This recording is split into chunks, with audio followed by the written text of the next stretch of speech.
It's not your typical firework display. Pyrotechnics used as a weapon. Welcome to Beirut, where since October, protests sparked by economic meltdown have become a daily ritual. They barely even notice the tear gas anymore. Their slogan, Lebanon is rising up. Their aim, to bring the whole system crashing down. For 15 years, these streets were the front lines of a vicious sectarian conflict. Now they're the scenes of a new confrontation, but a very different one. It's the people against the establishment. But who will emerge victorious? What kind of Lebanon will it be? The protesters say this time, revolution really is coming. They have no future, no good future in this country. You know something's upside down in Lebanon when kids' art classes are on the street and the central bank has become their canvas. Down, down the rule of the bank.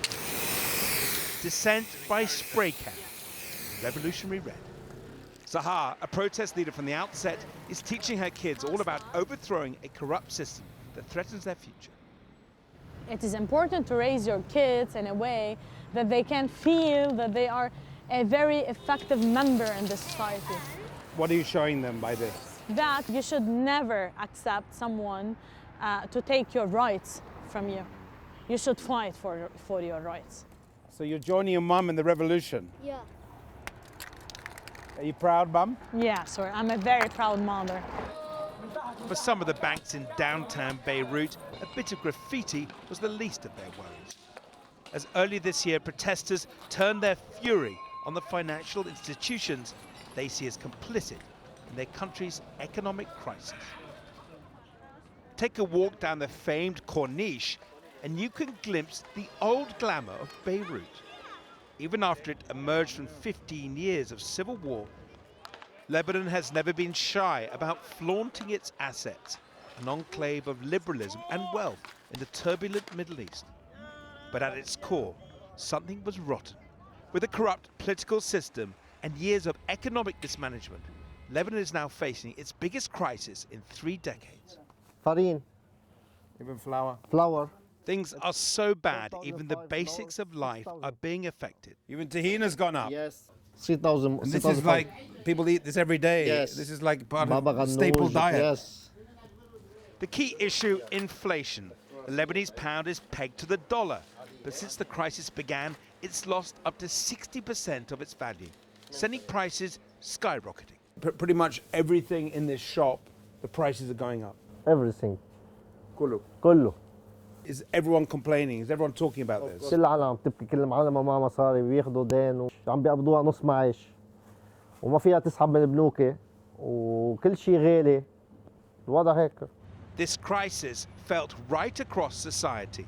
Restrictions on people accessing their own wealth is sowing discontent, even among better-off middle-class Lebanese.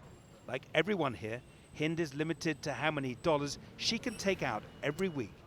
Capital controls to avert around the banks, just one more humiliation. Going to the bank every week, knowing that you're going to be humiliated to get your money out. This is also something you add to the frustrations of living in such a country where you're not considered as a citizen, where you don't have rights. Everyone is suffering from this situation, the poor, the middle class, and the rich. So by targeting the banks, they pushed a button for many, many people right across Lebanese society. Because we are at a dead end. The country is collapsing. In town, they're battening down the hatches, readying themselves for another round of protests. The sheer scale of the crisis is fueling a protest movement that's reaching right across the old sectarian divides. Everyone just say she got her father's character. That revolution sense, that spirit. As the daughter of a Hezbollah martyr, Sahar is revered among their supporters. Though she's not a member of the group, Hezbollah is one of the most powerful forces in Lebanese politics and is seen as anti-protest. That's why some were surprised, even critical, to see her on the front lines. But she sees it as her patriotic duty. My father was one of the main characters that we kicked out the Israeli from our country, and we should carry this responsibility on my shoulders in order to kick the bad guys out of the government and this stuff. Sahar tells me her background should not prevent her from taking to the streets. With women at their vanguard, the ongoing protests are having an impact. After the government was forced to resign in October, a new one was installed earlier this year. But for most, the new faces just mask the same old politics. They're demanding a complete overhaul of Lebanon's sectarian system, where the constitution states the president must be a Maronite Christian and the prime minister a Sunni Muslim. As a girl, as a Muslim girl, so why I can't be the president of the country?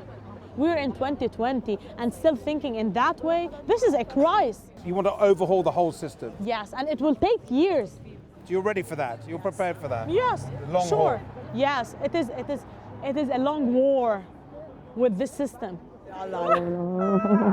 Sahar has been joined in her long war by Hind, now sisters in arms from very different parts of Lebanese society. We are here just Lebanese ladies. And you? I mean, we're here demanding the same things. Where you come from doesn't matter. It's what you want for this country. And we have that in common. So. And you feel these protests now are crossing over those old sectarian Definitely. boundaries? The regions all together are coming, and we're understanding that we're doing something for everyone. The politicians they're targeting say protesters are disorganized, leaderless, and don't represent the millions of Lebanese still staying home. But criticism from those they loathe will clearly not deter them. As dusk sets in, the mood darkens, suddenly volatile. As crowds converge in front of government headquarters, a choreography unfurls. A familiar dance, a game of death. Fewer women, young men now center stage, trying to storm the police barricades. A tug of war, but an unequal one. For an instant, victory. The outcome, predictable. Tonight, their Bastille will not be breached. Tear gas flushes them out, forcing a retreat. Young revolutionaries, dazed and prostrate. Human rights groups have criticized police heavy-handedness. For the security forces, unfazed, it's job done. For the protesters, this battle has been lost. A teenager, barely conscious. He will see another protest. But what of the revolution? How long can it live on? اوكي ساعات يلا اوكي